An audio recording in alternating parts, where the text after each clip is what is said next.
Olá, a paz do Senhor, que Deus abençoe a sua vida. Estamos iniciando mais uma pré-aula da nossa lição Betel Adultos, lição de número 5. Mas antes de nós iniciarmos a nossa aula, quero dar um recadinho para você. Primeiro, alguns recadinhos, né? O primeiro deles é que nós temos um grupo no WhatsApp e nós temos um grupo no Telegram. Os endereços vão estar aí para vocês na descrição do nosso vídeo.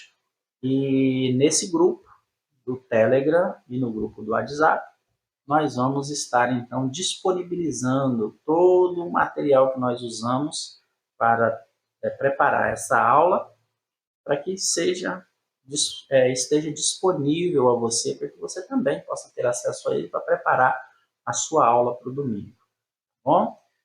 Se você já está vendo esse vídeo na sexta ou no sábado, eu peço a você que dê uma olhadinha nele no final, no início da semana, assim que a gente postar. Para isso você tem que ativar o sininho, para você ser avisado de quando postamos o vídeo.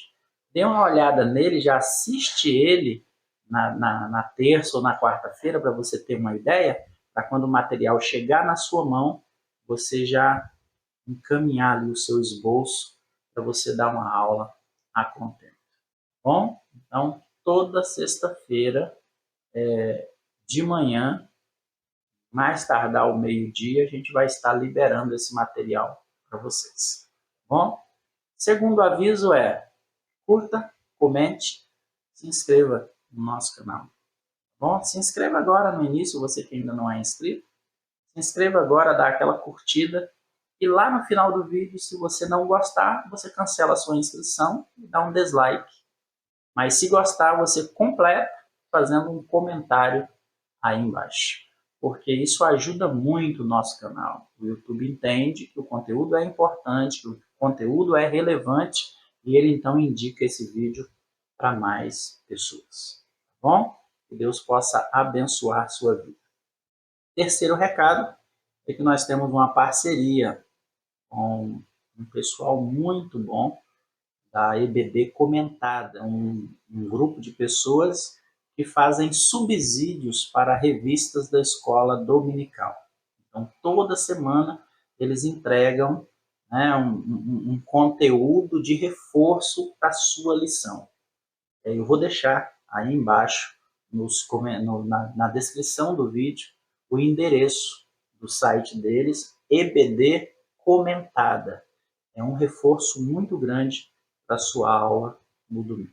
Tá bom? Deus abençoe a sua vida e bora para a lição. Reavivando o coração através da devoção pessoal. Vamos falar um pouquinho mais sobre a história da igreja. Algumas pessoas não gostam muito, né? Como da lição da escola dominical é sobre história, e gostam quando são aquelas lições calorosas, aquelas lições que falam sobre pecado, sobre salvação, porque isso dá participação, né? Não gostam muito da história, mas a história ela é necessária. Já se dizia que um povo que não conhece a sua história é um povo fadado a repeti-la. Então é importante conhecermos a nossa história, de onde viemos, essas heranças que recebemos são de quem, para que nós possamos então nos conhecer. Conhecer o passado é nos conhecer a nós mesmos. Vamos lá? Nosso texto áureo se encontra na primeira carta de Paulo a Timóteo, capítulo 4, verso 16, que diz: tem cuidado de ti mesmo e da doutrina, persevera nestas coisas, porque fazendo isto te salvarás tanto a ti mesmo quanto os que te ouvem. Olha aí, esse texto áureo foi muito feliz porque diz muito, né, a respeito dos pietistas e dos moravianos, que são os dois movimentos que nós vamos falar na nossa aula de hoje. Lembrando que essa aula ela tem o objetivo de trazer um subsídio, alguma coisa que não tem na lição, mas ao mesmo tempo ela também tem o objetivo de tratar tópico por tópico para lançar uma luz sobre aquilo que o comentarista escreveu, para que você tenha uma facilidade melhor de compreender e traduzir isso para os seus alunos no domingo. Nossa Verdade Aplicada nos traz uma lição muito importante. Ela diz que devemos nos manter dependentes da ação do Espírito Santo para que a sua chama não se apague em nossa vida até que Cristo venha. Então, que a chama do Espírito Santo arda em nossas vidas até que Jesus venha. Objetivos da nossa lição são 3. O primeiro é compreender o surgimento do pietismo. O segundo é identificar as ideias do pietismo. E o terceiro é ressaltar as essências das nossas raízes teológicas. Esses são os 3 tópicos da nossa, ou os 3 objetivos da nossa lição. Nosso texto de referência se encontra em Abacuque, capítulo 3, verso 1, 2, 3, 4 e 5, que diz assim: a oração do profeta Abacuque, sob a forma de canto. Ouvi, Senhor, a tua palavra e temi. Aviva, ó Senhor, a tua obra no meio dos anos, e no meio dos anos a notifica. Na ira, lembra-te da misericórdia. Deus veio de Temã e o santo do monte de Parã. A sua glória cobriu os céus e a terra encheu-se de seu louvor. E o seu resplendor era como a luz, raios brilhantes saíam da sua mão, e ali estava o esconderijo da sua força. Adiante dele ia a peste, e raios de fogo sob os seus pés. Motivo de oração: ore para que as igrejas não se afastem das verdadeiras doutrinas bíblicas. Nós possamos fazer essa oração, e nós possamos viver o que nós estamos pedindo nessa oração, e nós possamos ser agentes para que o pedido dessa oração possa se cumprir na vida da igreja, dos nossos alunos, das nossas classes da Escola Bíblica Dominical. Oremos. Senhor Deus e Pai bendito, eu te louvo, Senhor, pela oportunidade de poder estar mais uma vez aqui com todos os meus irmãos. Eu quero rogar a tua bênção sobre a vida da tua igreja, que nós, Senhor, jamais venhamos nos afastar das doutrinas bíblicas, da doutrina verdadeira, da tua vontade. E eu te oro, Pai, e apresento a cada um dos meus irmãos, das minhas irmãs, que vão ministrar essa aula no domingo. Eles possam ser dotados de sabedoria do teu Espírito Santo, de entendimento, e que eles possam despertar, através da tua palavra em seus alunos, despertar um desejo ardente pela busca da tua palavra, um desejo ardente pela busca da tua presença. É no nome do teu Filho Jesus que eu te oro, e eu te peço, usa esses professores, Senhor, como instrumentos teus. Enche-os do teu Espírito Santo a cada dia, a cada dia, a cada dia, a cada escola dominical, para que eles, cheios do Espírito Santo, cheios da tua sabedoria, possam ministrar a tua palavra aos corações. É no nome do teu Filho Jesus que eu te oro. É em nome de Jesus que eu te agradeço. Amém. Nossa lição de hoje nós temos 3 tópicos. O primeiro dele é o surgimento do pietismo, o segundo é a convocação para uma segunda reforma e o terceiro é nossas raízes teológicas. São os 3 tópicos da nossa lição. Nossa introdução diz que o pietismo teve uma influência abrangente, principalmente no pentecostalismo nos Estados Unidos e na Escandinávia, com foco maior na Suécia e na Noruega. Essa influência está presente nas raízes teológicas das Assembleias de Deus no Brasil. Então, nós temos aí um movimento, né, que ultrapassou fronteiras, e o tempo não o deteve, atravessou séculos e chegou até nós. Esse movimento pietista que foi um movimento de retorno às escrituras, iniciado ali na Alemanha, ele se espalha então e influencia boa parte do mundo, atravessando séculos, atravessando fronteiras e chegando até o século XX, aqui no nosso país, através dos missionários Daniel Berg e Gunnar Winthrop.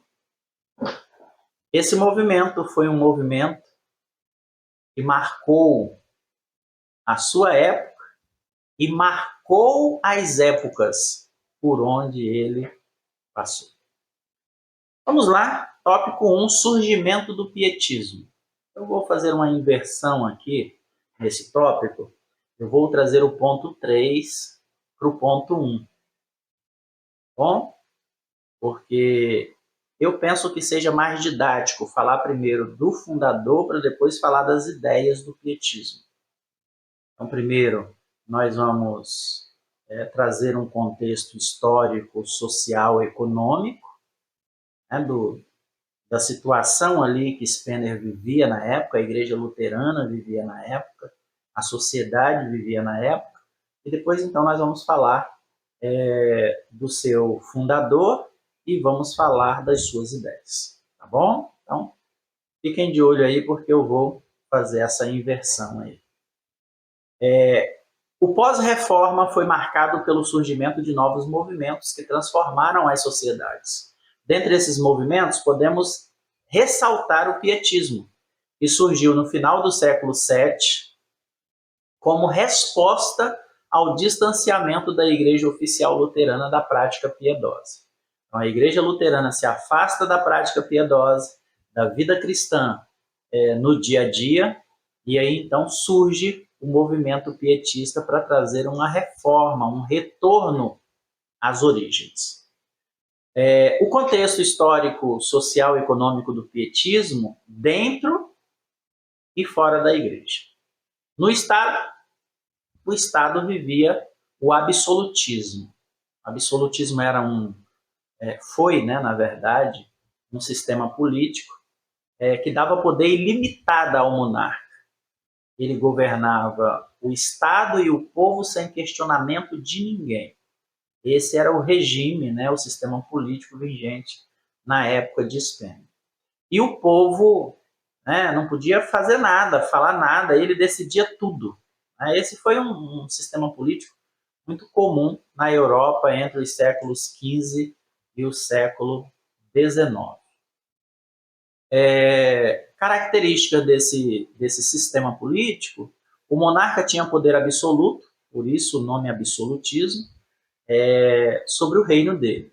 Ele demitia ministros, contratava ministros, declarava guerra, declarava paz, mobilizava tropa, criava leis, criava impostos. O monarca executava a justiça. E esse poder, né, essa posição, ele era transmitido hereditariamente, ou seja, de pai para filho, ficando ali concentrado em algumas famílias.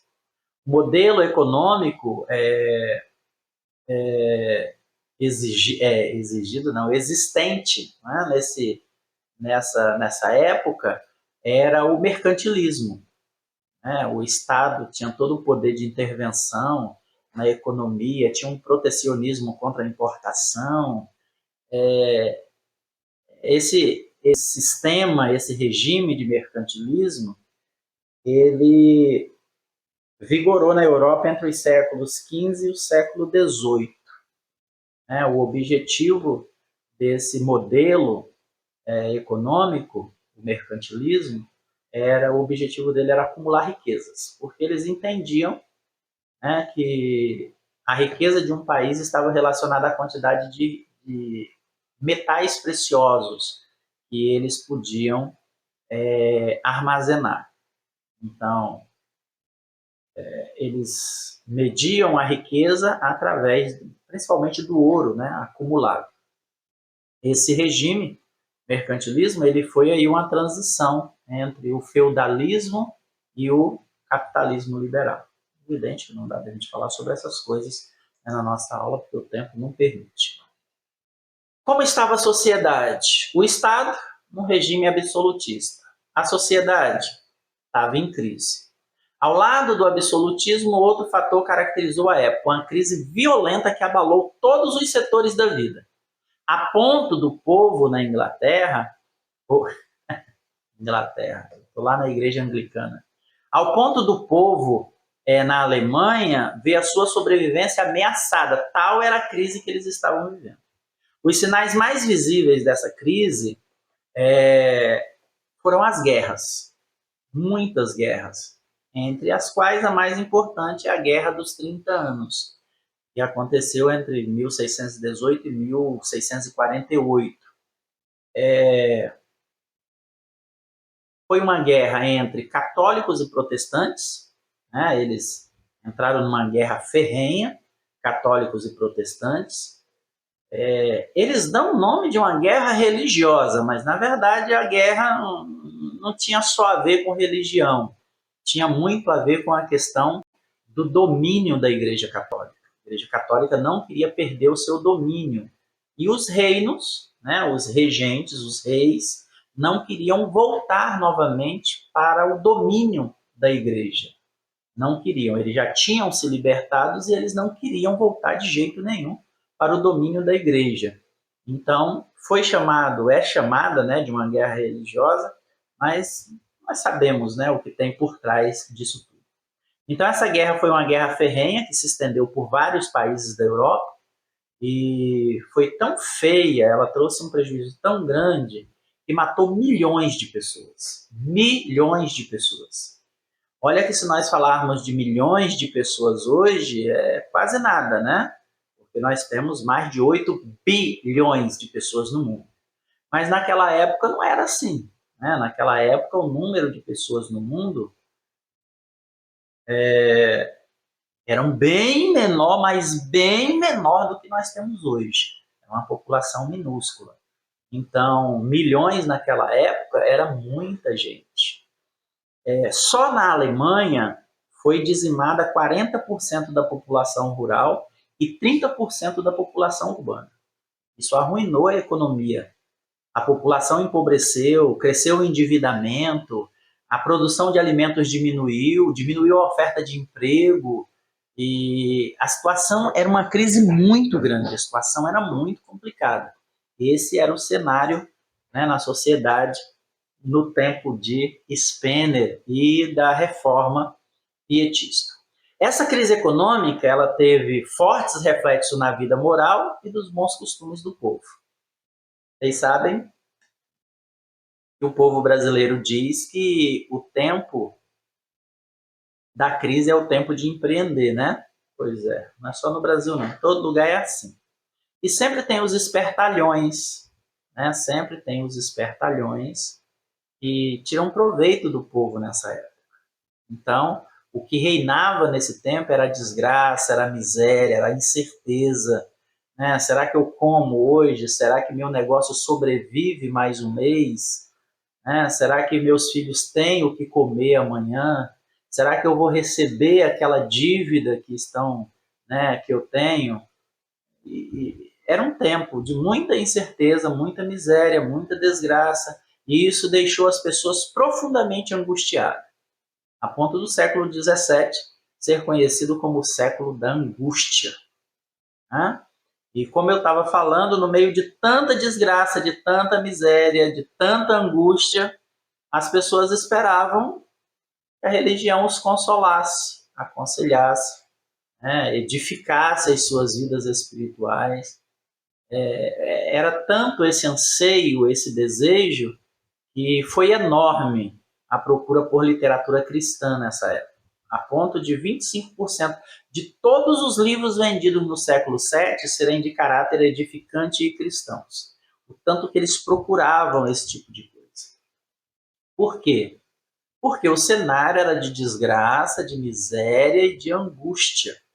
Era um negócio muito terrível, né? Muito terrível. A igreja, como que estava a igreja nessa situação? Segundo Spener, quando se observava o cotidiano daqueles que se diziam luteranos, eles não faziam jus a esse nome. Não faziam jus por não entenderem o pensamento de Lutero sobre a fé viva. né? Aquela fé que transforma, aquela fé que dá um novo sentido para a vida. Um dos grandes males que decisivamente contribuíram para a devassa moral da igreja era o vício e o pecado da bebedeira. Os pastores se embriagavam, o clero da igreja vivia em escândalos. Era um negócio assim muito, muito tenebroso. Não se tinha diferença entre aquele que não professava a fé cristã e aquele que professava a fé cristã. Então, na verdade, eles faziam um desserviço ao reino de Deus. Eles faziam um desserviço ao reino de Deus com as suas vidas cristãs. O pai do pietismo. O pai do pietismo é o Philipp Jacob Spener, nascido aí em 1635 e falecido aí em 1705. Viveu bastante para sua época, viveu bastante. Ele era um teólogo luterano alemão, foi um dos representantes mais conhecidos do pietismo, e ele também foi o genealogista mais importante do século XVII, Jacob Spener.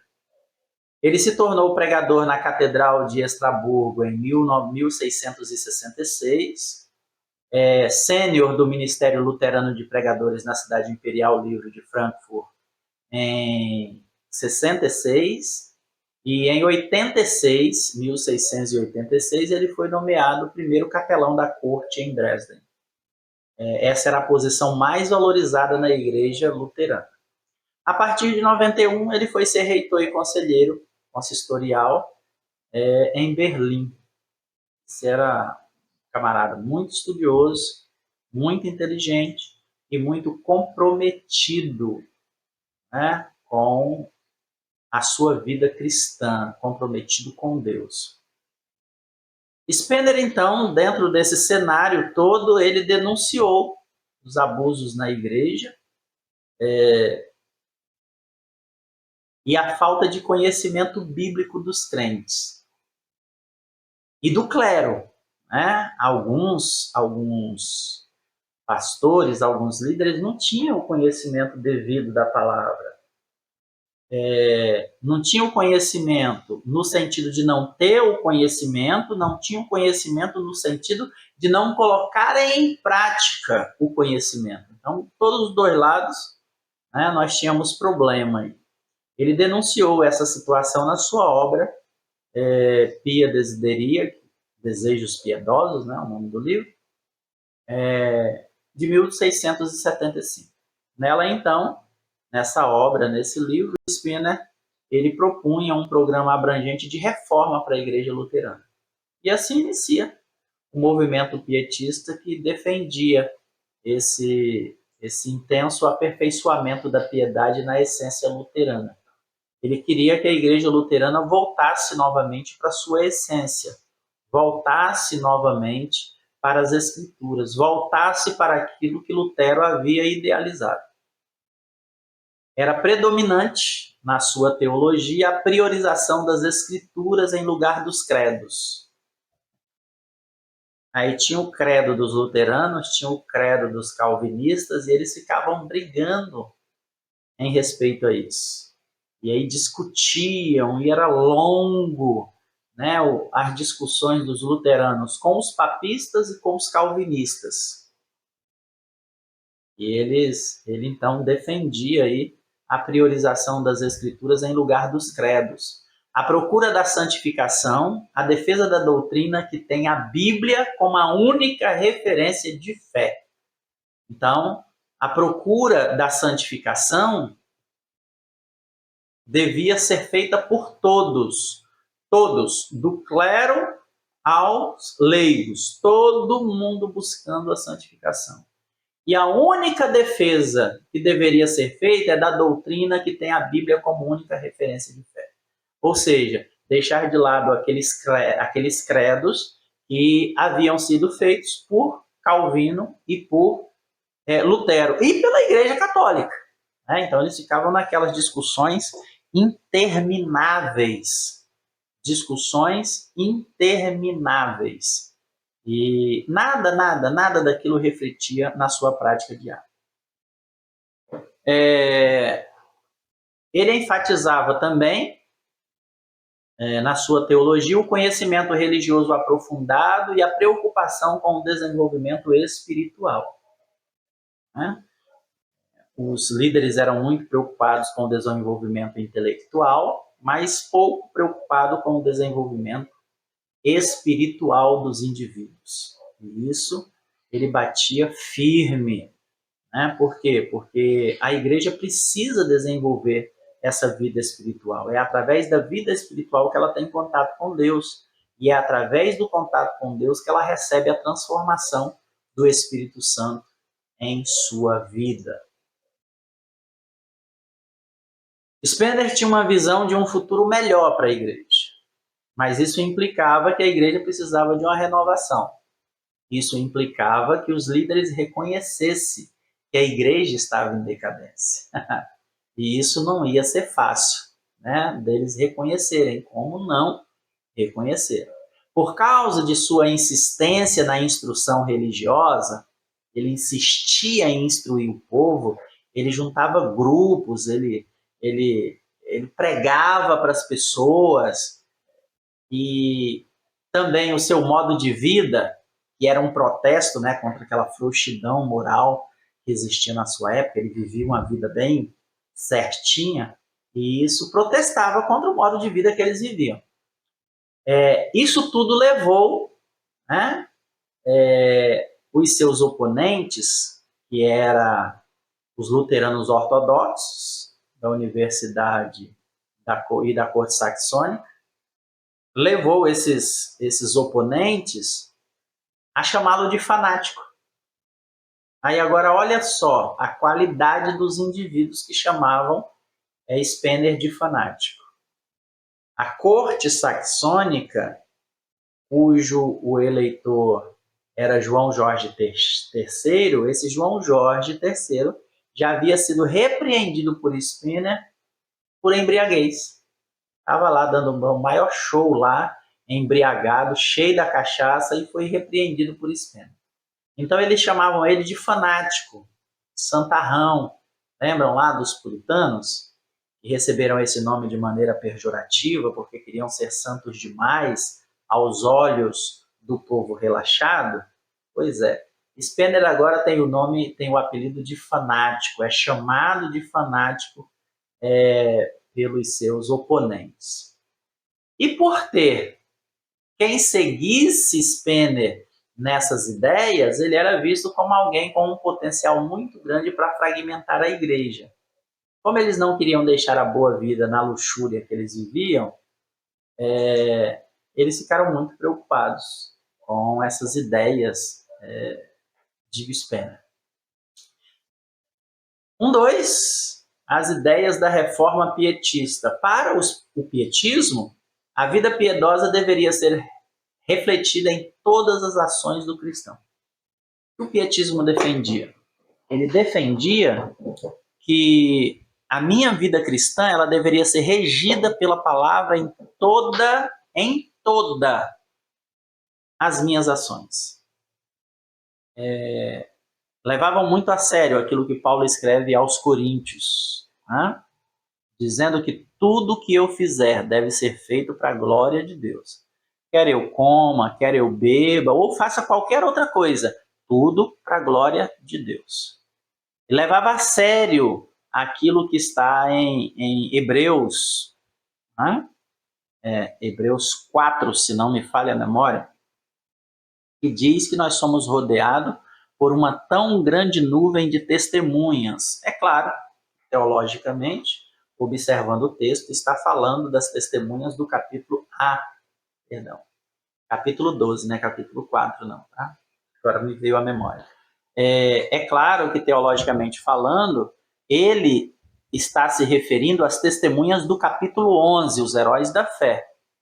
A gente pode trazer isso para nós e entendermos também que somos rodeados de uma tão grande nuvem de testemunhas, que nos observam todos os dias dentro de casa, no trabalho, na rua, na igreja, E temos um grande número de pessoas que estão nos observando a cada dia. E essas pessoas, quando elas não são crentes, elas não fazem o certo, mas sabem quando nós fazemos o errado. Então você tem um colega de trabalho que fala palavrão mais do que tudo, os mais feios possíveis. Para ele isso é normal, ele acha isso muito normal, ele fala sem nenhum acanhamento. Mas se você falar um palavrão, ele vai olhar para você e vai dizer, mas tu não é cristão? Como que tu cristão fala um palavrão desse? Então, nós precisamos deixar esses pecados, esses embaraços. Por quê? Porque as nossas ações precisam refletir Cristo em nós, no nosso modo de vida. Então, o movimento pietista, ele defendia a renovação da piedade, dessa vida pia, né, dessa vida debaixo do temor de Deus, com base em um retorno pessoal e individual, ou seja, não parte do coletivo, né, parte daquele retorno individual. Cada pessoa precisa tomar essa decisão, chegar a essa conclusão. Esse retorno não é baseado num decreto que foi lançado na igreja. O pastor agora lançou um decreto e todo mundo tem que ter um retorno ao estudo da oração, ao estudo da palavra e à oração. Todo mundo. Não. Esse é um retorno que precisa ser pessoal e individual. Eu preciso sentir essa necessidade. Para o pietismo, isso era essencial. Eu senti essa necessidade de voltar, de retornar para esse estudo da palavra e para a oração, para que a minha vida fosse transformada, para que todas as minhas ações pudessem refletir piedade, temor a Deus.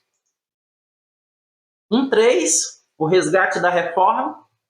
O movimento pietista buscava promover uma espiritualidade mais profunda e pessoal. Uma espiritualidade mais profunda e pessoal. Ou seja, enfatizando a importância da experiência individual.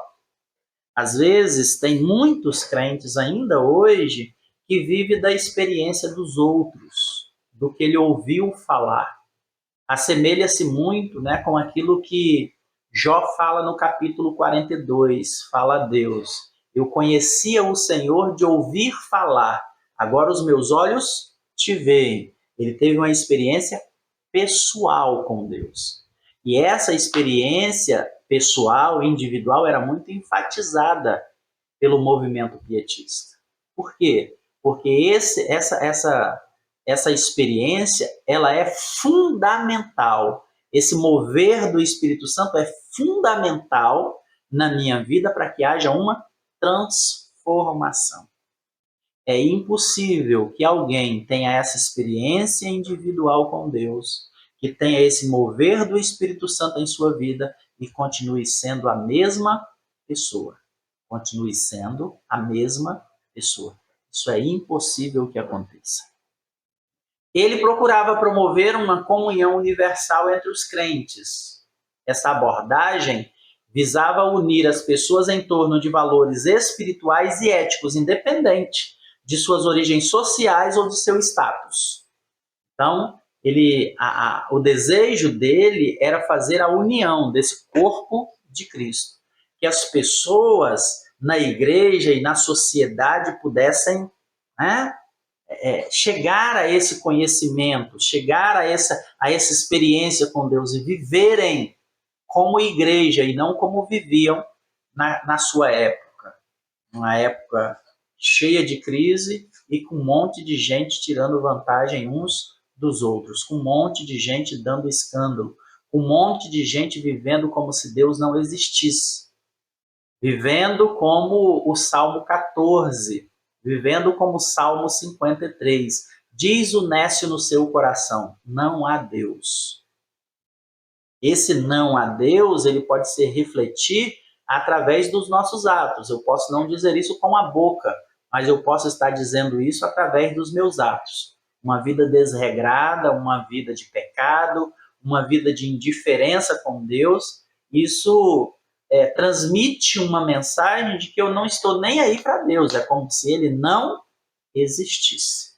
E é essa situação que a igreja está, então vem a questão da reforma, para resgatar essa igreja e fazê-la retornar aos princípios da palavra de Deus. Temos aí 3 principais características desse movimento. A primeira característica afirmavam a possibilidade de uma experiência pessoal com Deus. Começava pelo novo nascimento, por meio do Espírito Santo. O Espírito Santo, através dessa experiência pessoal, individual com Deus, o Espírito Santo, então, proporcionava esse novo nascimento na vida da pessoa. Nasce de novo, Coríntios 5:17, ele que nasce de novo é uma nova criatura, e se é uma nova criatura, tudo na vida dele tem que fazer novo. Ele batia muito nessa tecla de que a igreja precisava dar testemunho de igreja. A igreja precisava dar um testemunho de vida cristã. Isso era essencial. 2, segunda característica era a insistência, em que a experiência com Deus tem implicação direta quanto à maneira pela qual o crente pode viver. Essa experiência com Deus, ela tem implicação direta na minha santificação, no meu modo de vida. O que eles entendiam? Que se tem Deus, tem mudança. E se não tem mudança, não tem Deus. Eles entendiam que essa transformação trazida por Deus era uma transformação interior que externava através da minha prática diária. Então, por exemplo, você tem um indivíduo, às vezes, que é obreiro, ele bate na esposa em casa. Conclusão, ele não tem Deus. Por quê? Porque ele não teve uma mudança de vida. Isso é herança do velho homem. Eu tenho um indivíduo que ele é crente, mas ele rouba, desvia fundos, ele mente descaradamente, ele aplica um atestado falso no trabalho, ele é crente, está na igreja, é batizado, mas ele vive de engano, vive de passar a perna nas pessoas. Esse indivíduo não conhece Deus. Por quê? Porque no entendimento do pietismo, o indivíduo que tem Deus na sua vida, que teve essa experiência transformadora, ele tem uma mudança de vida. A vida dele é diferente. Porque essas características que eu estou falando é características do velho homem. Mentir, roubar, adulterar, enganar, matar. Isso é característica do velho homem. Esse sentimento de vingança, de ódio, isso é tudo herança do velho homem. Então, com essa experiência pessoal com Deus, com essa ação direta do Espírito Santo na minha vida, eu tenho com isso uma transformação. Se tem Deus, tem transformação. Se não tem transformação, não tem Deus. E terceiro, característica, os requisitos de uma comunidade que sempre compreenda a si mesmo como uma postura contra o contexto social maior. Uma sociedade, uma comunidade cristã que viva na contramão da sociedade. Ou seja, não é uma comunidade cristã que agrade a comunidade maior, esse contexto social maior, o mundo, mas ela viva na contramão, com uma postura que seja diferenciada, uma postura que gere reflexão nas outras pessoas, porque eles são diferentes. Então, essas 3 características alicerçava o pietismo. Então, nesse tópico 1, nós vimos que o movimento pietista da Alemanha, surgido como uma correção evangélica para a ortodoxia fria da Igreja Luterana do século XVII, foi trazido aí por Spener. Spener foi o pai do pietismo na Alemanha. Tópico 2, a convocação para uma segunda reforma. Em 1675, Spener publicou um livro intitulado Pia Desideria, Desejos Piedosos, cujo título deu origem ao termo pietista. A obra é composta por 3 partes nas quais expõe o pensamento do movimento, que desejava reparar a vida da igreja.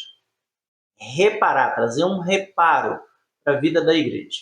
Assim, Spener procurou fazer uma avaliação das condições da igreja luterana e convidou para uma segunda reforma. Lutero tinha feito a sua reforma, mas a igreja precisava, tão pouco tempo depois, né, cerca aí de 150 anos após a reforma, já necessitava de uma reforma novamente, porque a igreja havia saído dos trilhos, dos princípios estabelecidos pela palavra de Deus.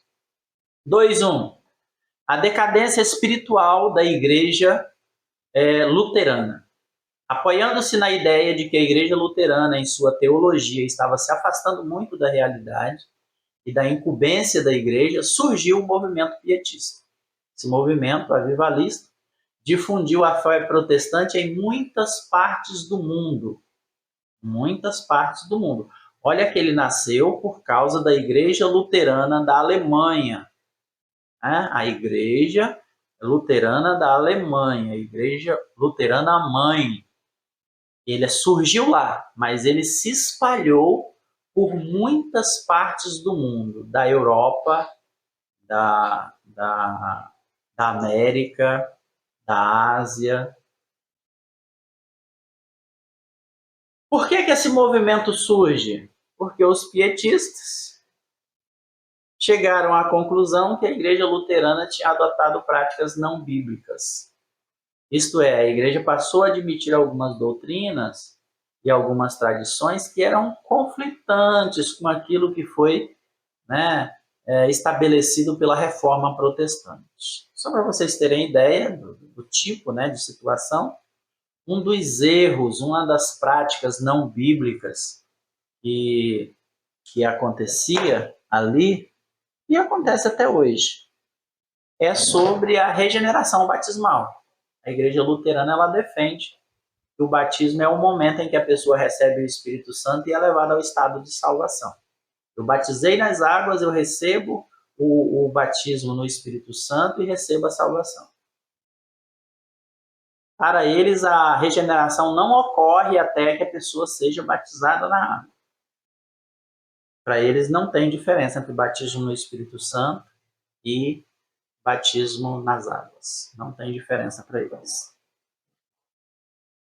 Pode conversar com qualquer luterano, que é isso que eles vão falar para vocês. E nós tínhamos ali na igreja luterana da Alemanha, era uma situação bem diferente daquela situação que o Lutero encontrou na igreja romana. O que Lutero encontrou e combateu na igreja romana? Heresias. Ele fez a sua lista lá e ele combateu heresias. Heresias são tudo aquilo que são contrário aos princípios bíblicos. Na igreja luterana, o ponto central da reforma não era necessariamente a doutrina, tá? Não era necessariamente heresias que haviam ali. O número de heresias era baixo, não era contra isso que Spener lutava assim de maneira ferrenha. O que mais ocupava a preocupação de Spener, mais ocupava a preocupação dele, era a frieza que havia na igreja, era o desvio da igreja da palavra na sua prática diária. Eles até tinham uma ortodoxia, afinal era a igreja luterana ortodoxa. O que quer dizer ortodoxia? Ortodoxia fala sobre a crença correta. Uma igreja ortodoxa é uma igreja que está dentro dos princípios da palavra. Então, eles tinham uma ortodoxia boa, com algumas variações. O grande problema é que essa ortodoxia era morta. O que é uma ortodoxia morta? Ortodoxia morta é quando essa crença correta, que é a ortodoxia, crença correta, quando essa crença correta não se traduz em uma espiritualidade vibrante e transformada. Ou seja, eu creio, eu prego, eu falo, é bíblico, mas eu não vivo aquilo que eu prego, que eu falo que é bíblico. Então isso é uma ortodoxia morta, uma ortodoxia que não transforma, uma doutrina correta que não tem poder sobre a minha vida, porque eu não deixo ela ter poder sobre a minha vida. Então, era contra isso que Spener ele trabalhava, contra essa frieza, contra essa ortodoxia morta, contra essa apatia da igreja. Quando o cristão ou a igreja mantém uma adesão formal às doutrinas da fé, mas sem o poder vivificante do Espírito, sem a transformação que a palavra pode trazer na vida do indivíduo. Então, eles tinham conhecimento da palavra, discutiam, defendiam a fé cristã, mas não viviam essa fé no seu dia a dia. Era contra isso que o Spener brigava. O avivamento 2.2, o avivamento do movimento pietista ultrapassou fronteiras e alcançou um grupo de exilados da Boêmia. Aí nós temos a história dos morávios. Os moravianos, a história deles está entrelaçada com a história do conde Nicolau Ludwig von Zinzendorf. Esse conde, ele acolheu uma série de exilados. Esses exilados, eles vieram de diversos lugares, eram exilados resultantes da Guerra dos 30 Anos. Aquela guerra que nós falamos lá, aquela guerra religiosa entre católicos e protestantes. Eles se juntaram, então, num determinado lugar, e o conde, ele então pega essas pessoas e cede uma parte da sua terra para que essas pessoas, então, possam morar lá. Boa parte desses morávios, ou moravianos, eram chamados de hussitas. Eles eram descendentes de John Hus, aquele reformador lá do século XV que nós falamos na segunda lição, pré-reformador. Morreu queimado na fogueira lá em 1415. E os demais eram gente protestante espalhados aí, vindo de tudo quanto é lugar. Linhas doutrinárias diferentes, credos diferentes, e vinham, e se fugiram, e se juntaram tudo ali, virou aquele grupo de refugiados. Agora, Zinzendorf, em 1722, convida esse povo para estabelecer-se em uma de suas propriedades, e eles fizeram uma espécie de vila. Essa vila se chamava Reinhurt, que significa redil do Senhor. Fizeram essa vila, e essa vila passou então a acomodar todas aquelas pessoas. Só era permitido dentro da vila pessoas que eram refugiadas, e protestantes. Então não aceitava outro tipo de pessoas naquela vila. Então formou-se uma vilazinha e lá eles moravam e foram chamados de moravianos, porque eles vinham de uma região chamada Morávia, que é a região da República Tcheca hoje. E aí então eles passaram a morar lá naquele local. Todo mundo junto, credos diferentes, doutrinas diferentes, teologia diferente. E o que deu isso? Muita confusão. Eita vida, quando a gente lê a história, a gente fica pensando como que essas pessoas serviam a Jesus. Era aquela situação, né? Estávamos falando anteriormente. Muita letra, mas pouca experiência com Deus. Então, era de se esperar que um grupo tão diverso não iria viver em paz. Então, muito desentendimento, muita confusão, disputas teológicas, divergências étnicas, concorrência por trabalho. A situação chegou a tal ponto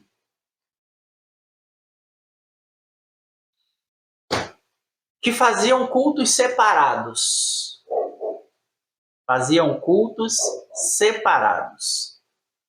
Dia de culto tinha culto aqui, culto ali, culto lá, cada um na sua igreja, cada um no seu cantinho. E eles eram tão briguentos, tão contenciosos, que eu estava aqui no meu cantinho, no meu culto, pregando, porque Deus amou o mundo de tal maneira que deu seu Filho unigênito para que todo aquele que nele crê não pereça, mas tenha a vida eterna. E aí, um saía de lá do culto dele e vinha aqui na porta da minha igreja e tá mentindo, isso é heresia, isso é um mentiroso, isso não é verdade não. E aí essas brigas foram ficando tão severas que foi obrigado o Zinzendorf a interferir nisso. Ele convocou todo mundo para uma reunião, homens e mulheres, todo mundo foi para a Casa Grande de Herhurt, né, da vila, ali o local de reunião, e o conde, então, o Zinzendorf, ele falou um pouco, né, de maneira pastoral, de maneira, né, de maneira amorosa, de maneira preocupada, sobre o pecado do separatismo. Aí ele falou a respeito disso, que eles estavam pecando por ter aquela animosidade entre eles, e estabeleceu algumas ordens e proibições, e todos tinham que obedecer por força de lei, era como se fosse uma constituição, né, do local ali. Ele apresentou nesse documento, nessas regras, 42 estatutos. E aí ele fez todo mundo concordar, todo mundo então firmou um compromisso de obedecer aquelas determinações, e aí todo mundo voltou para suas casas e ele liberou todo mundo para viver e produzir na sua terra ali sem cobrar nada deles. Eles seriam livres, não seriam mais servos feudais. E aí poderiam viver livres ali, produzindo, comendo, vendendo, sobrevivendo ali sem dar satisfação a ele em termos de impostos, em termos de porcentagem, nada disso. Isso na época era uma coisa assim inédita, né? Inusitado, muito, muito inusitado mesmo. Não era normal que as pessoas fizessem isso. Pelo contrário, né? Os senhores feudais, eles arrendavam a terra para o povo e ficava com boa parte daquilo que eles produziam. Então, Zinzendorf, ele concedeu isso a eles e a partir desse dia, então, ele começou a liderar esse povo espiritualmente. E qual era a competência de Zinzendorf para isso? Zinzendorf era um cristão muito comprometido com o reino desde muito pequeno. Desde pequeno, a biografia dele diz que desde os 4 anos que ele orava ao Senhor para ser usado nas mãos do Senhor. Ele era de uma família pietista, né? Olha, nós estamos falando de Zinzendorf, né? E nós temos aí a influência de Spener, a influência do pietismo. A família de Zinzendorf era pietista, Zinzendorf, inclusive, era afilhado de Spener, ele era padrinho de Zinzendorf, O pai de Zinzendorf morreu quando Zinzendorf era muito pequeno ainda. Zinzendorf foi criado, então, por sua avó e por sua tia materna. Sua mãe casou de novo e ele foi criado, então, pela avó e pela tia. Foi para a escola, na escola ainda adolescente já criou um grupo chamado Grão de Mostarda, que era um grupo de busca pessoal por avivamento, por experiências com Deus, e um negócio assim extraordinário. Que mais sobre Zinzendorf que nós temos? Ele mudou, né? Ele já tinha esse desejo no coração, mas diz que a vida dele, ele descobriu mesmo o que ele precisava fazer um dia que ele viu um quadro.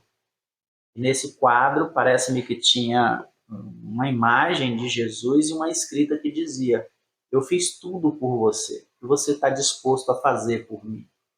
Aí parece que esse dia a mente dele se abriu sobre o que ele precisava fazer, o que ele tinha que fazer. Então Zinzendorf passa então a liderar esse povo. Detalhe, ele tinha 27 anos. Tá? Quando a gente fala em Zinzendorf, fazendo tudo isso, a gente pensa que ele era um senhor velho, vem até a imagem, né, de um senhor barbudo. Não, ele tinha 27 anos, ele era ainda um rapaz muito novo. Então ele passa a liderar esse movimento dos morávios, transforma os morávios num corpo eclesiástico com anciãos, pastores, e encoraja esse povo a pedir a Deus pelo derramamento gracioso do Espírito Santo. Incentiva esse povo a orar buscando o derramamento do Espírito Santo. E esse derramamento do Espírito Santo trouxe, assim, o que o derramamento do Espírito Santo traz. O que é que o derramamento do Espírito Santo trouxe na vida desse povo? Um desejo missionário ímpar, nunca antes visto. Os morávios, 2.3, missiologia moraviana, os morávios foram os primeiros a defender, que divulgaram o ensinamento contido no Evangelho, que a evangelização aos perdidos é dever de toda a igreja, e não somente de determinada sociedade ou de um grupo, né, exclusivo ali de indivíduos que têm essa obrigação.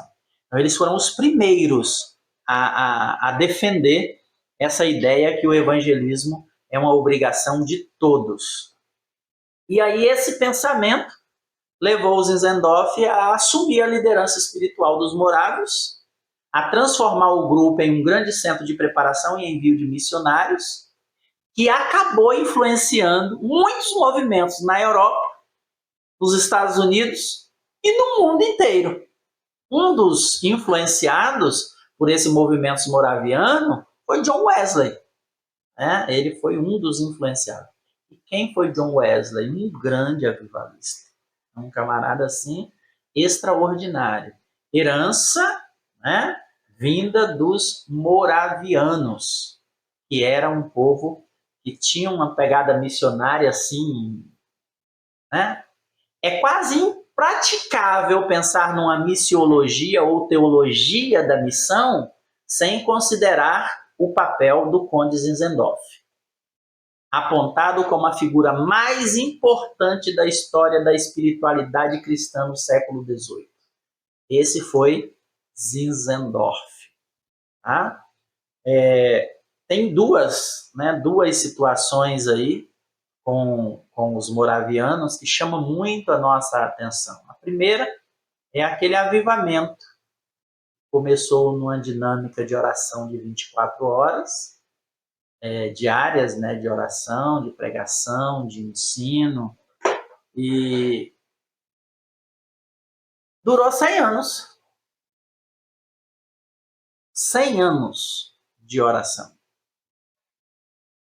que eles fizeram? Separaram 24 casais e cada casal orava 1 hora. E aquilo foi, né, impregnando nos outros, impregnando nos outros, impregnando nos outros, E aquilo foi, e durou 100 anos. Como é que é? Sua igreja está orando numa campanha de 21 dias? Bom. 6 meses já de oração? Como é que é? Vão tirar 3 dias de oração na campanha do carnaval? Vamos fazer uma vigília das 11 da noite às 2 da manhã? Pois é, os morávios oraram 100 anos numa campanha de 24 horas. 100 anos, 24 horas, pessoas na campanha de oração. Nessas reuniões, o Espírito Santo agia como na igreja primitiva. Nessas reuniões, inúmeras pessoas receberam chamada missionária. Lembra de Atos? Quando o Espírito Santo diz, separai a mim, a Paulo e a Barnabé. Tá? Pois é, era assim que acontecia nessas reuniões deles. Muitos missionários foram separados, comissionados e enviados a diversos continentes. Eles eram espetaculares em missões.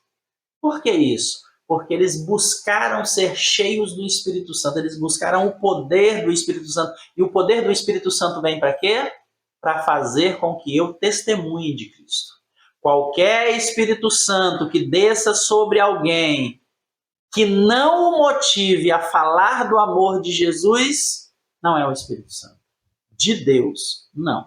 Pode ser qualquer outro Espírito, menos o Espírito Santo de Deus. Quando o Espírito Santo nos capacita, ele nos capacita justamente para isso, trazendo ousadia para que eu testemunhe de Jesus ao mundo. E foi isso que eles fizeram. Então, primeira situação, essa situação dos 100 anos de oração, essa campanha de oração. A segunda situação assim, muito interessante sobre eles é a história de 2 jovens moravianos. Eles tinham 20 anos, ouviram sobre uma ilha no leste da Índia, onde 3.000 africanos viviam escravizados. E o coração deles, né, se contorceu com aquilo, ficou inquieto. E eles então foram conversar com o dono da ilha. Ele era um senhor britânico, ele era ateu. Então, eles foram conversar com ele, se deixavam eles irem lá como missionários para falar do amor de Deus. A resposta do dono foi imediata: não, nenhum pregador vai chegar na ilha para falar dessa coisa sem sentido, não. Para chegar lá só se for como escravo. Essa resposta poderia ser um ponto final para muitos de nós, né? Mas para aqueles 2 jovens foi uma motivação. E eles tomaram a decisão mais difícil da vida deles. Eles decidiram se vender como escravos para chegar na ilha e evangelizar o povo, mesmo sabendo que nunca mais eles voltariam para casa. E o que eles fizeram?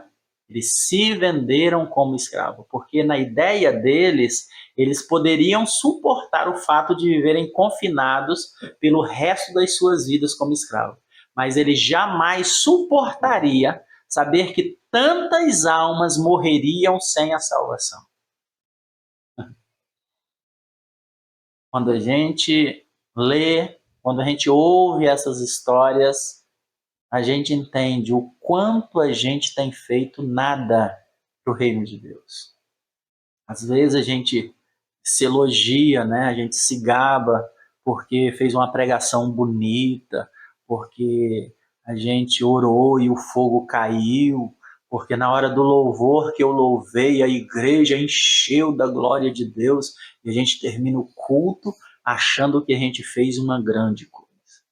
Se a gente fala de Jesus para alguém e esse alguém vai na igreja e aceita Jesus no final do culto, meu Deus, a gente posta lá no Instagram, no Facebook, olha, alma para Jesus, ganhei alma, ganhador de alma, 2024 ganhei uma alma. A gente acha que a gente fez alguma coisa para o reino de Deus assim de maneira extraordinária. Quer se sentir um inútil? Leia esse livro, Heróis da Fé. Esse livro contém a biografia. Contém a biografia de 1, 2, 3, 4, 5, 6, 7, 8, 9, 10, 11, 12, 13, 14, 15, 16, 17, 18, 19 homens. Homens como Jerônimo Savonarola, Martinho Lutero, João Bunyan, Jonathan Edwards, John Wesley, John Whitefield, Carlos Finney, George Miller, João Patton, Hudson Taylor, Spurgeon. Então, leia esse livro. Tá? Leia esse livro. Eu vou mandar ele para vocês no nosso grupo. Não esqueçam, nós temos um grupo WhatsApp. O endereço vai estar aí embaixo na descrição do vídeo. E você entra lá, eu vou mandar um material para você na sexta-feira, tá bom? E junto vou mandar esse livro para você dar uma olhadinha nele, você que ainda não leu, você que ainda não tem o conhecimento dele. Dê uma olhadinha nas biografias que nós temos aí e a gente se sente de fato inútil. Parece que nós não estamos fazendo nada e às vezes não estamos fazendo nada mesmo. Tá? Então os morávios, eles eram os moravianos espetaculares na evangelização, nas missões, né? Eles eram especialistas nisso. O coração deles ardia pela pregação do evangelho, pela salvação aos perdidos. 3, nossas raízes teológicas. A identidade das raízes teológicas das Assembleias de Deus surgiu com o DNA dos movimentos de renovação e avivamento. Entre esses movimentos, temos o pietismo, considerado por alguns estudiosos como, depois da Reforma Protestante, o mais relevante na história do cristianismo. 3.1. A influência pietista no avivamento norte-americano. Observando a história, podemos ver que entre os grandes avivamentos que influenciaram o avivamento norte-americano na conjuntura do século XVII, destaca-se o pietismo. Esse movimento pregava o homem interior deveria ser edificado, regenerado e equilibrado, para assim tornar-se um agente de mudança. Ou seja, transformado para ser agente de transformação, mudado para ser agente de mudança, regenerado para ser agente de regeneração. Então, esse pensamento de uma mudança interior, esse é um pensamento pietista. Esse pensamento de transformação, regeneração pelo Espírito Santo é um pensamento defendido pelo movimento pietista. Essa transformação que deve existir na vida diária pelo Espírito Santo é um pensamento pietista.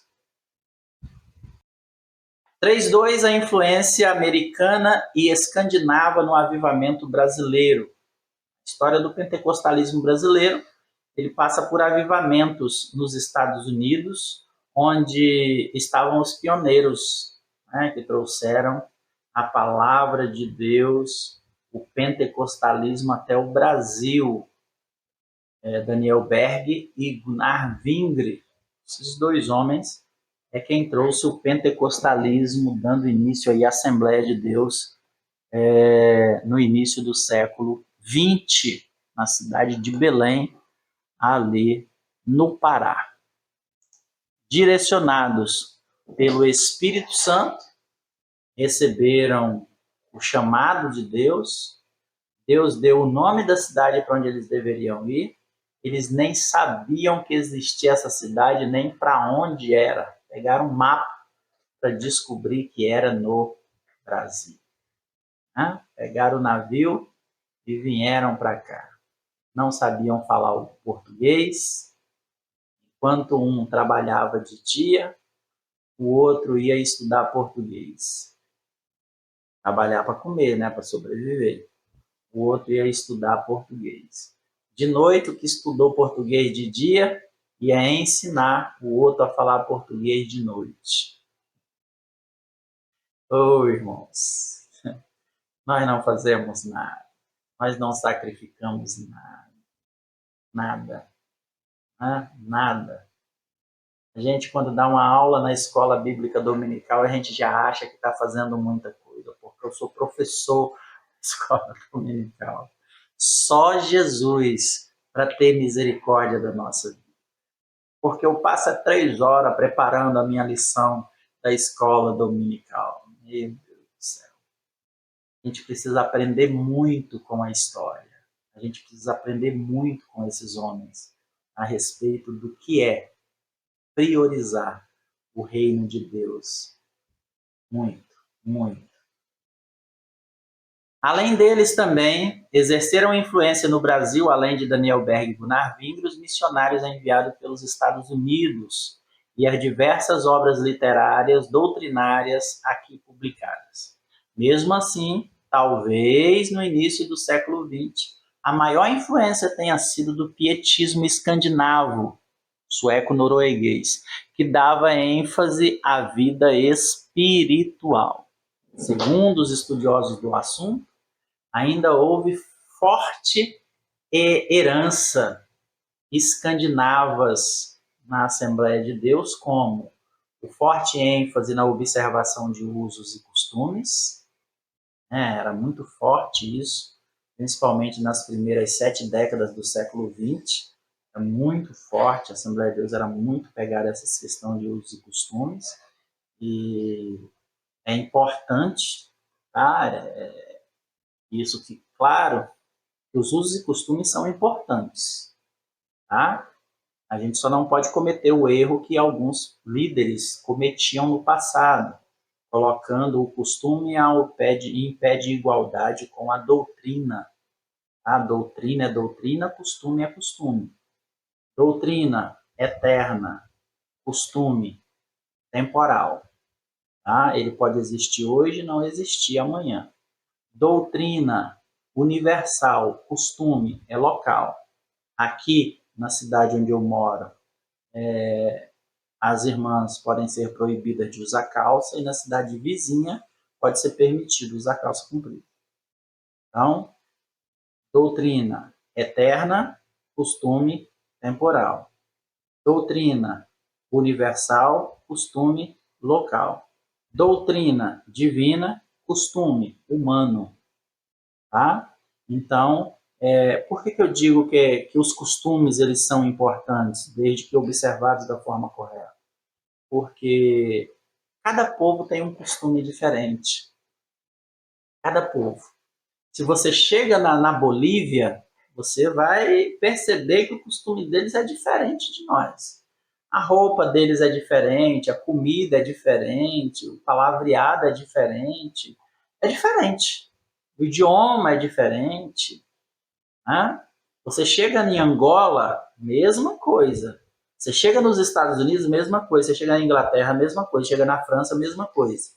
Então, são povos diferentes. Então, nós, como povo do reino de Deus, nós precisamos ter costumes diferentes. Tá? Bons costumes não levam a boas doutrinas, mas boas doutrinas levam a bons costumes. Então, às vezes as pessoas costumam dizer que usos e costumes não levam ninguém para o céu. Concordo, mas não, usos e costumes não levam ninguém para o inferno, mas pode tirar o indivíduo do céu. E às vezes as pessoas também confundem, né, os usos e costumes, achando que está se tratando de usos e costumes, e na verdade está se tratando de doutrina, como, principalmente quando a gente fala de roupa. Quando a gente fala de uma roupa sensual, por exemplo, tanto para o homem quanto para a mulher, nós não estamos falando de usos e costumes, estamos falando de doutrina. Um indivíduo que anda todo justinho, todo apertadinho, um indivíduo que vai para a praia desfilar de cueca, a cidadã que anda com os decotes mostrando as coxas, mostrando os seios, isso não é costume, isso é questão de doutrina, isso é questão de sensualidade, isso é questão de desrespeito à veste modesta que a palavra de Deus estabelece para o seu servo. Então, é preciso a gente entender isso e observar. A gente não pode estar no 8 nem no 80, tem que ter um equilíbrio, né?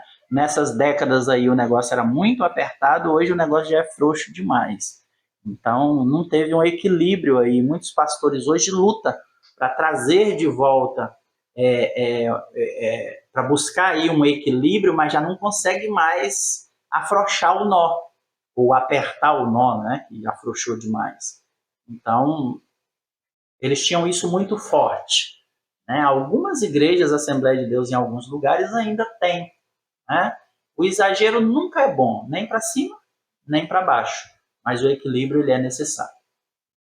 A prática de saudar com a paz do Senhor, ou a paz de Deus também, é uma prática escandinava, e a prática da confissão pública de pecados nos cultos de celebração de ceia. Os mais velhos devem lembrar disso. A gente chegava no dia de ceia e ia lá na frente do púlpito, levantava a mão, peço perdão da igreja em nome de Jesus, né? Pelos pecados, o palavrão que falou durante o mês, a discussão com a mulher, ou sei lá, alguma coisa do tipo. Chegava lá, peço perdão em nome de Jesus, aí o pastor, os irmãos querem perdoar? Amém? Amém. Está perdoado em nome de Jesus. E aí a pessoa saía. Isso é herança escandinava, né? Vivi muito isso quando era novo, convertido, né? Década de 90. Concluindo, o estudo dessa lição contribua para uma sincera e necessária reflexão sobre a vivência cristã, como somos alertados nas Escrituras, à medida que se aproxima a vinda do Senhor, a frieza e a indiferença tendem a se identificar, alcançando muitos corações, alcançando muitas mentes, alcançando muitas vidas. Então, conforme a vinda do Senhor se aproxima, a tendência do diabo é justamente essa: gerar indiferença nas pessoas. Durante um tempo, ele perseguiu a igreja, matava cristãos, ameaçava. Ele percebeu que isso não surtia efeito. Durante muito tempo, ele desviava as pessoas da igreja. Ele percebeu que as pessoas, uma vez desviadas, elas refletiam como o filho pródigo, chegava à conclusão que tinha que voltar.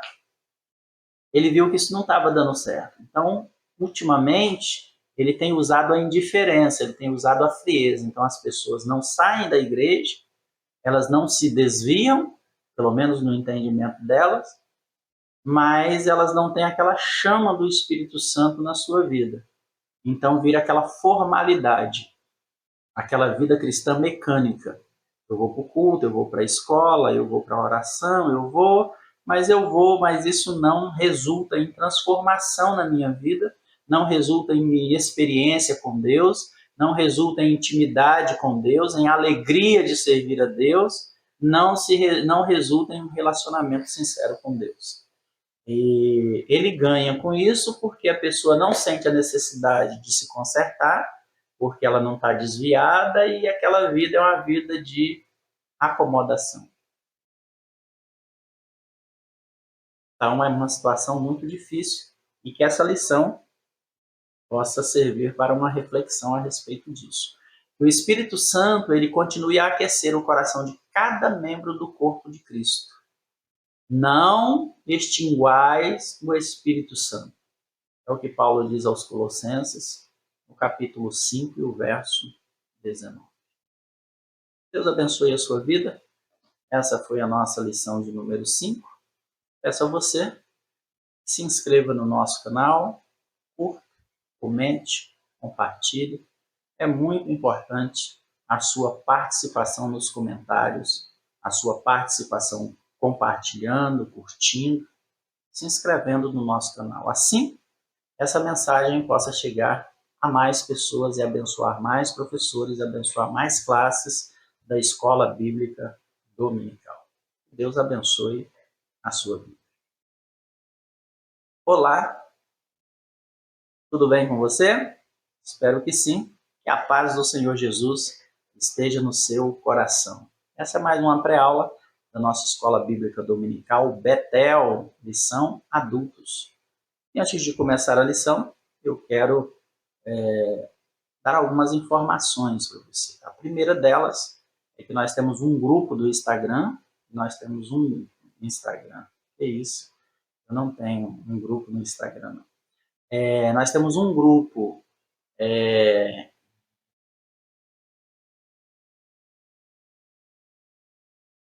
Olá, a paz do Senhor, que Deus abençoe a sua vida.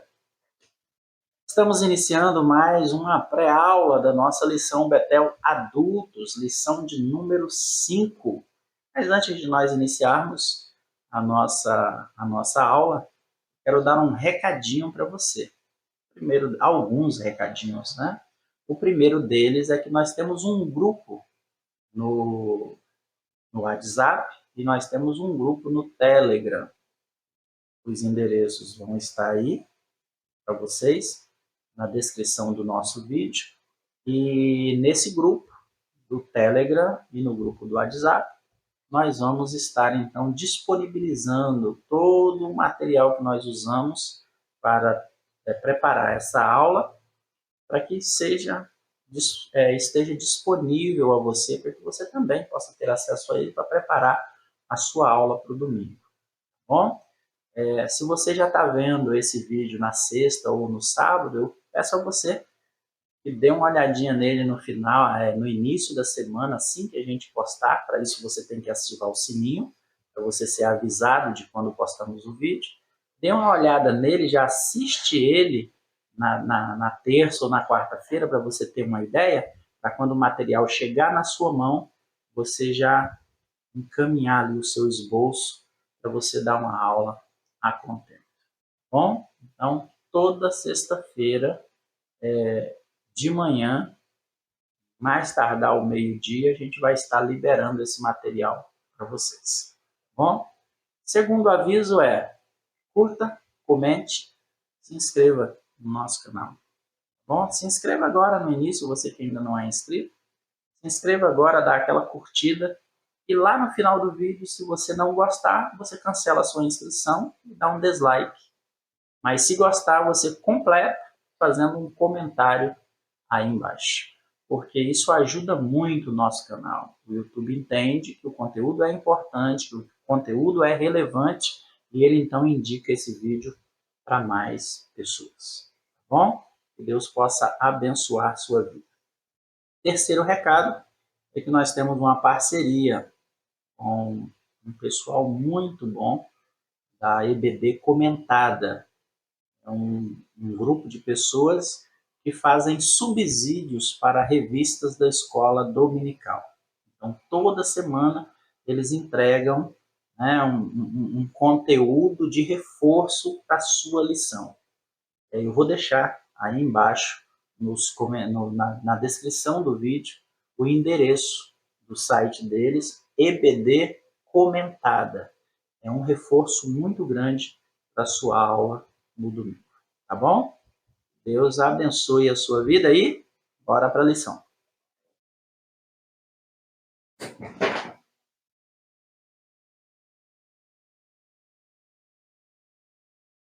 Três um.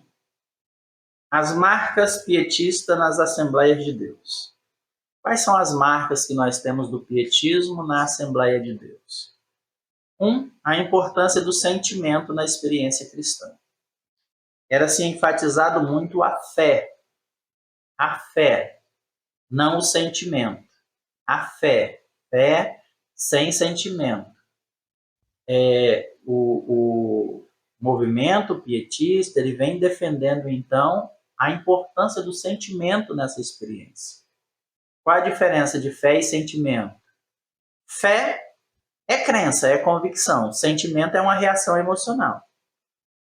Na nossa experiência cristã, nós precisamos tanto de um quanto do outro. Né? Por que é importante o sentimento na experiência cristã? Porque os sentimentos, eles me permitem, né, se conectar com Deus e com os outros. A fé cristã ela é marcada por momentos de adoração, louvor, né, esperança, que são alimentados pelo nosso sentimento.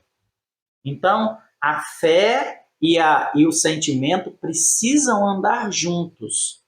Nem sentimento sozinho, nem fé sozinho, mas os dois precisam andar juntos.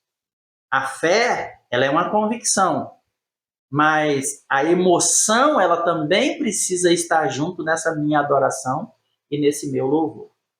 Então eu preciso ser tocado tanto pela fé quanto pela emoção.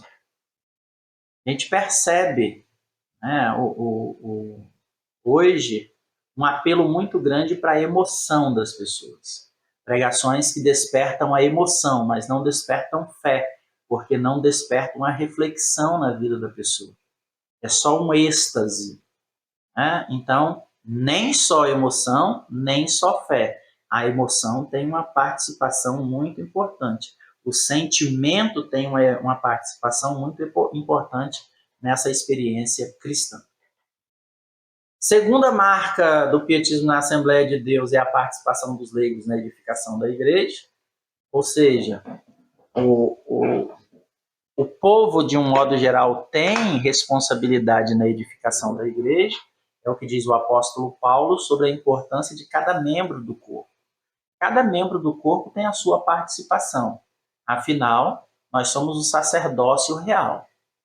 Então, tira essa responsabilidade ou privilégio só do clero, só dos líderes, pastores, anciãos, e coloca essa responsabilidade, esse privilégio, nas costas de todo mundo. Todos os membros têm essa participação aí na edificação da igreja, que é o corpo de Cristo.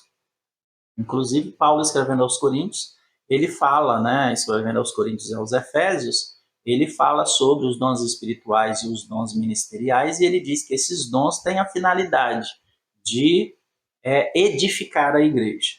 Então, qualquer dom que não seja usado para isso, está sendo usado fora do critério estabelecido na palavra. Temos, terceiro, aí, a ênfase na atitude ascética com referência ao mundo. Essa atitude ascética é aquela atitude de mortificar o velho homem através do jejum e da oração, de reprimir os instintos naturais de pecado que nós temos do velho homem, desenvolver uma vida espiritual refreando os prazeres mundanos. Isso é a minha atitude ascética. Tá? Essa atitude que todo assembleiano entende que precisamos fazer, porque senão o homem, né, natural, ele toma conta e nós vivemos como o mundo e precisamos viver diferentes do mundo. Né? O mundo lá, nós aqui. Nós estamos no mundo, mas nós não somos do mundo. Paulo, em Romanos 12, ele diz que nós não devemos nos conformar com esse mundo. Não deixar que o mundo nos coloque dentro da sua forma. Né? Então, é preciso... Isso é uma marca do pietismo. Quarta marca, o grande interesse pela leitura da palavra. A palavra de Deus, ela é muito difundida, né, na Assembleia de Deus. Nós temos escola dominical, nós temos culto de ensino, nós temos leitura anual da Bíblia, nós temos uma série de coisas. Nós temos seminários, nós temos escola bíblica de férias, nós temos escola bíblica de obreiro, nós temos uma série de coisas que incentivam o povo à leitura da palavra. Isso é herança também, né, dos pietistas. Quinto, a ênfase na transformação espiritual. É preciso deixar que a transformação aconteça através do Espírito Santo. O novo nascimento, ele preconiza isso, né, uma transformação de vida. O apóstolo Paulo diz que aquele que está em Cristo, nova criatura é, as coisas velhas se passaram, eis que tudo se fez novo. Então, se nasceu de novo, é uma nova criatura, sofre uma transformação espiritual. Todo assembleiano entende isso, marca do pietismo. Sexta marca, o forte impulso missionário. Não tem igreja mais missionária que a Igreja Assembleia de Deus, pelo menos não no Brasil. A Igreja Assembleia de Deus é a igreja que mais envia missionário no mundo. Tá? É preciso aproveitar a reflexão sobre este movimento impactante na história da igreja para prosseguir clamando ao Senhor, buscando, ansiando mais, né, tendo mais desejo do Senhor, do seu amor, da sua graça, como expressou o salmista no Salmo 42, 1 e 2. Eu quero mais de Deus, eu quero mais do seu poder, eu quero mais da sua presença, eu quero mais do seu viver, eu quero mais de Deus. Assim como a corça anseia por água, meu espírito, eu anseio, né, por ti, ó meu Deus. E isso possa nos trazer essa reflexão, que essa lição possa nos fazer refletir a respeito disso. Concluindo, o estudo dessa lição contribua para uma sincera e necessária reflexão sobre a vivência cristã, como somos alertados nas Escrituras, à medida que se aproxima a vinda do Senhor, a frieza e a indiferença tendem a se identificar, alcançando muitos corações, alcançando muitas mentes, alcançando muitas vidas. Então, conforme a vinda do Senhor se aproxima, a tendência do diabo é justamente essa: gerar indiferença nas pessoas. Durante um tempo, ele perseguiu a igreja, matava cristãos, ameaçava. Ele percebeu que isso não surtia efeito. Durante muito tempo, ele desviava as pessoas da igreja. Ele percebeu que as pessoas, uma vez desviadas, elas refletiam como o filho pródigo, chegava à conclusão que tinha que voltar. Ele viu que isso não estava dando certo. Então, ultimamente, ele tem usado a indiferença, ele tem usado a frieza. Então, as pessoas não saem da igreja, elas não se desviam, pelo menos no entendimento delas, mas elas não têm aquela chama do Espírito Santo na sua vida. Então vira aquela formalidade, aquela vida cristã mecânica. Eu vou para o culto, eu vou para a escola, eu vou para a oração, mas isso não resulta em transformação na minha vida, não resulta em minha experiência com Deus, não resulta em intimidade com Deus, em alegria de servir a Deus, não resulta em um relacionamento sincero com Deus. E ele ganha com isso porque a pessoa não sente a necessidade de se consertar, porque ela não está desviada, e aquela vida é uma vida de acomodação. Então é uma situação muito difícil e que essa lição possa servir para uma reflexão a respeito disso. O Espírito Santo, ele continue a aquecer o coração de cada membro do corpo de Cristo. Não extinguais o Espírito Santo. É o que Paulo diz aos Colossenses, no capítulo 5 e o verso 19. Deus abençoe a sua vida. Essa foi a nossa lição de número 5. Peço a você que se inscreva no nosso canal, curta, comente, compartilhe. É muito importante a sua participação nos comentários, a sua participação compartilhando, curtindo, se inscrevendo no nosso canal. Assim, essa mensagem possa chegar a mais pessoas e abençoar mais professores, abençoar mais classes da Escola Bíblica Dominical. Deus abençoe a sua vida. Olá!